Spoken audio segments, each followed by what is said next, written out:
चंद दिनों पहले मेरे एक कोलीग के साथ, जो कि पुराना एक मेरा दोस्त भी था, तो हम आपस में एक-दूसरे के साथ कभी-कभी मिलते हैं, बैठते हैं, बातें करते हैं, तो उसके साथ एक छोटी-सी जो है वो बहस हो गई। और उसके साथ बहस इस बात के ऊपर हुई फ़कत कि उसका कहना था कि आपकी फ़ील्ड तो बहुत आसान है। यानी कि आपकी फ़ील्ड में तो लिंक्डइन पे जाओ तो स्क्रॉल करते रहो तो जॉब्स ही जॉब्स हैं, और कभी भी आपको फ्रीलांस मिल सकता है, कभी भी आपको कोई क्लाइंट आपसे बिज़नेस करवा सकता है, काम करवा सकता है, और आपको कोई मुश्किल भी नहीं होती, आपको बजट आपके पैसों पे जो मुँह माँगे पैसे होते हैं, उन पे मिल जाता है। तो मेरा कहना उनसे ये था कि उनकी फ़ील्ड इंजीनियरिंग है, तो मैंने उनसे कहा कि आपको जितनी मेहनत करनी पड़ती है, उतनी मेहनत मुझे भी करनी पड़ती है। फ़ील्ड किसी की भी आसान नहीं होती, हमको भी काम ढूँढना पड़ता है और काम इतनी आसानी से मिलता नहीं है हमको। मैं उस चीज़ की छोटी-सी एक मिसाल यहाँ पर बयान करता चलूँ कि कुछ अरसे पहले मेरा एक यूएस का क्लाइंट था। वो मेरे पास काफ़ी खुशी-खुशी आया और उसने मुझसे कहा कि फ़रहान साहब, मुझे तो आपसे एक काम है। तो मैंने कहा कि बताइए ज़रूर, हम हाज़िर हैं, हम आपके लिए जो भी काम करना चाहेंगे, आप जो भी काम हमें बताना चाहेंगे, हम वो काम आपके लिए कर देंगे। तो उनका कहना ये था कि मुझे एक वेबसाइट बनानी है, जो कि एक रिज़र्वेशन वाली वेबसाइट है, जो मैं अपनी सर्विसेज़ दे रहा हूँ। अगर किसी को मुझे जो है वो मतलब प्री ऑर्डर बुकिंग वाली बात है कि कोई कहीं ड्रॉप होना चाहता है, कोई कहीं जाना चाहता है, तो वो पहले से राइड बुक करा ले, तो हम उस राइड को अपने पास चार्ज कर लेंगे, और उसके बाद वो उस दिन, उस वक़्त हम उसके घर पे वो गाड़ी भेज देंगे, और गाड़ी भेज के वो वहाँ से कहीं पे भी जाना चाहे चला जाए।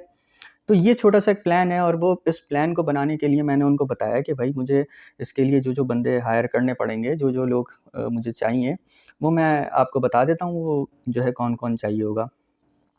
मामला तय हो गया। मामला तय हो गया और फिर मैंने उसके ऊपर वर्कआउट शुरू कर दिया।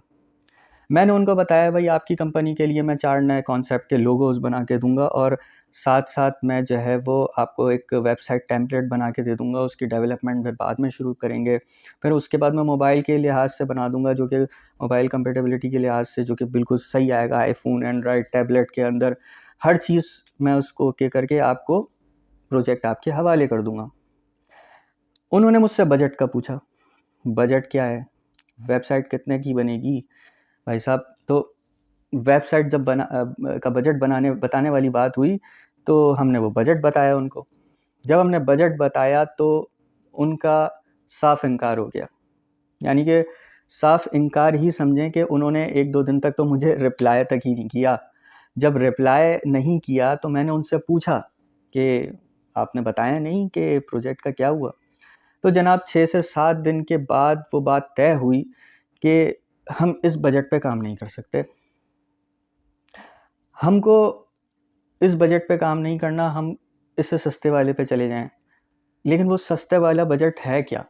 वो सस्ते वाला बजट हमारे उस जो है वो वारे में नहीं आता। हम उस बजट के ऊपर काम नहीं कर सकते।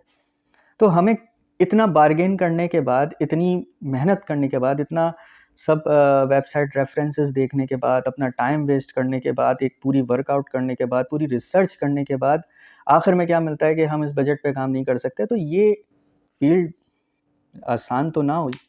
इसमें रिसर्च लगती है, इसमें टाइम लगता है, इसमें आपको पैसे कमाने हैं, तो आप ज़ाहिर-सी बात है हलाल के पैसे जो होते हैं, वो कभी भी शॉर्टकट तरीके से तो नहीं कमाए जाते। तो सेम एज़ इट इज़ बात यही है दोस्तों, कि काम करने के लिए मेहनत होती है, और वो मेहनत कितनी सफलता हासिल करेगी, कितनी सक्सेस हासिल करेगी, ये हमको भी नहीं पता होता। लेकिन हमें क्या है कि हमें तो काम करना है।